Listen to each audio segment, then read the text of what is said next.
तो बच्चों, पिछली वीडियो में हमने पार्ट 2 घी, गुड़ और शहद देने वाले वृक्ष के आधे भाग को अध्ययन किया था।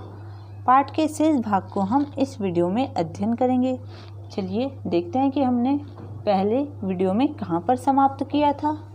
अब उसके आगे से हम प्रारंभ करेंगे। तो एक वर्ष से करीब 1 से 1.5 जो एक वृक्ष से करीब 1 से 1.5 क्विंटल तक बीज प्रति वर्ष मिल जाते हैं। तो हम यहाँ पे समाप्त किए थे जो पहले वीडियो में। अब इसी से आगे का शुरू करेंगे। ये बीज स्थानीय लोगों के लिए काफ़ी उपयोगी होते हैं। ये बीज स्थानीय लोगों के लिए काफ़ी उपयोगी होते हैं। इन बीजों के छिलके निकालकर अंदर के भाग को धूप में या हल्की आंच पर सुखाकर पीस लिया जाता है और पानी में उबाल लिया जाता है। इन बीजों के छिलके निकाल कर अंदर के भाग को धूप में या हल्की आंच पर सुखाकर पीस लिया जाता है और पानी में उबाल लिया जाता है। कुछ देर उबालने के बाद इसे ठंडा होने के लिए रख देते हैं।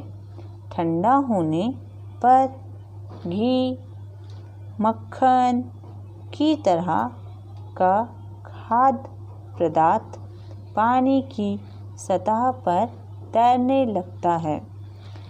इससे कपड़े से छानकर अलग कर लिया जाता है।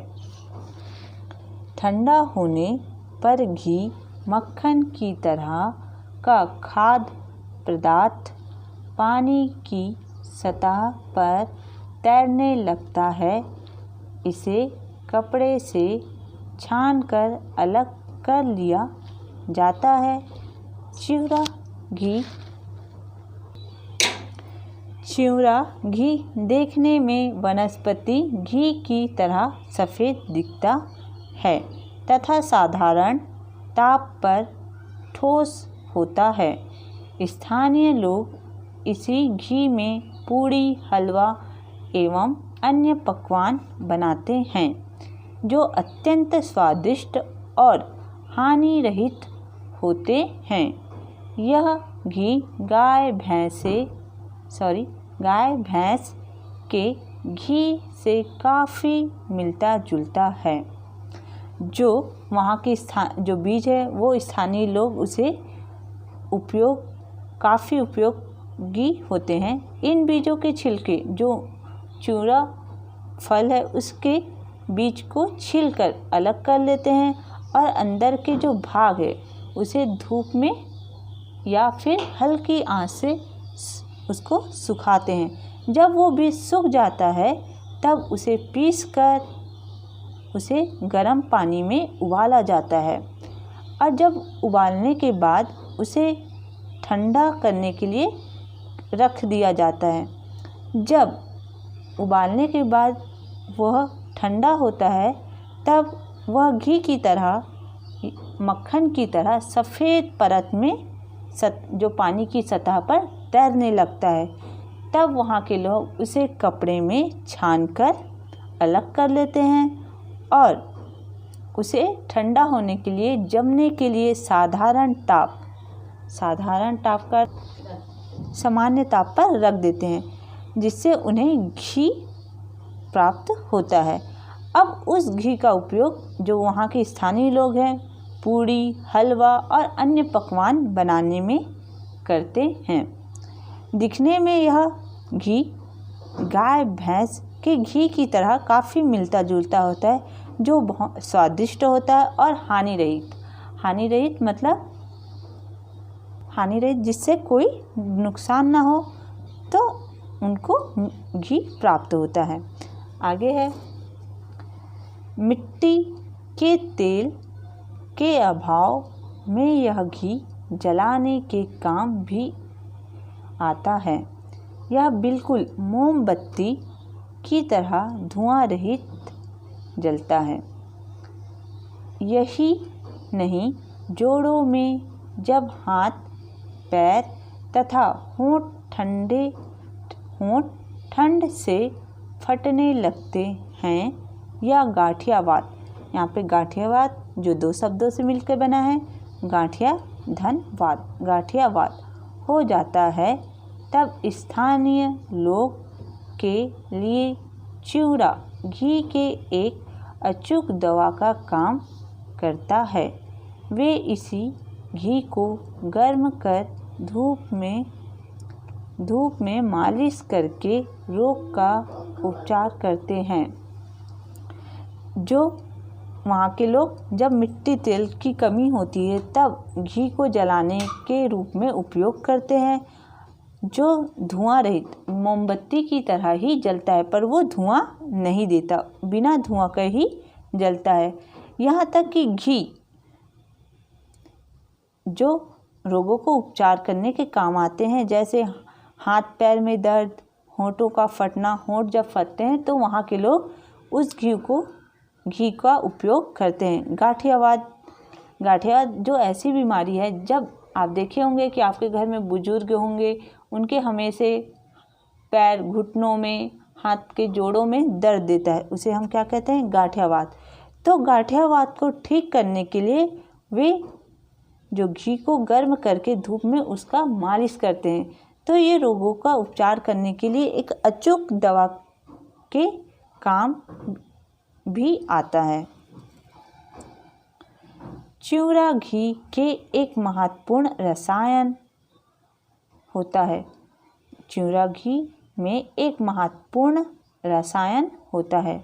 जो चिवड़ा घी है उसमें एक महत्वपूर्ण रसायन होता है जिसे पामेटिक अम्ल कहते हैं। यह रसायन विभिन्न औषधियों तथा सौंदर्यवर्धक जो दो शब्दों से मिलकर बना है, सौंदर्य धन वर्धक। सौंदर्य, जैसे आप सभी अपने घरों में सौंदर्यवर्धक क्रीम पाउडर वाउडर जो मेकअप का जो सामान यूज़ करते हैं, ये सौंदर्यवर्धक रसायनों को उसको बनाने के लिए इसका उपयोग भी किया जाता है। अक्टूबर नवंबर के महीनों में जब यह वृक्ष अच्छी तरह पुष्पित का अर्थ है जब उसमें फूल लगने शुरू होते हैं, खिलने लगते हैं, उसे जब फूल खिले होते हैं उसे पुष्पित कहते हैं, हो जाता है, तब इसके सफ़ेद फूल मक्खियों के प्रमुख आकर्षण केंद्र होते हैं। यही कारण है कि पिथौरागढ़ और नेपाल के पास के इलाकों में जहाँ चिवड़ा के वृक्ष अधिक होते हैं, शुद्ध एवं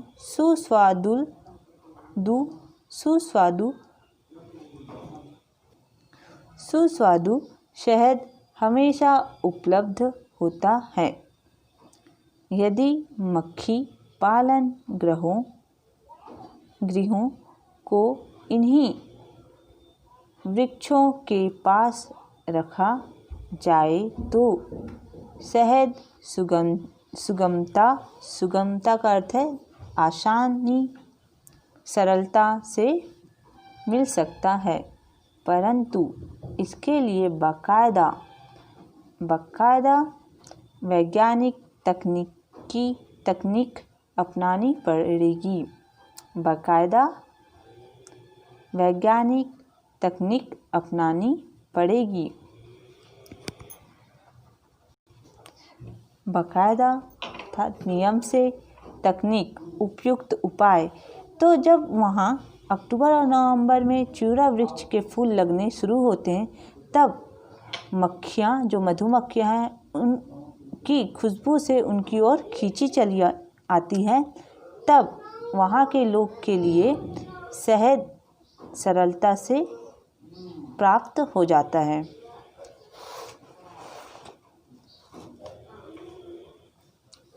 जब ये चिउरा वृक्ष पुष्पित होते हैं तब स्थानीय लोग इन पर चढ़कर बड़ी सावधानी से डाली को हिलाकर फूलों का रस बर्तन में इकट्ठा कर लेते हैं और इसे छान व उबाल कर गुड़ प्राप्त कर लेते हैं।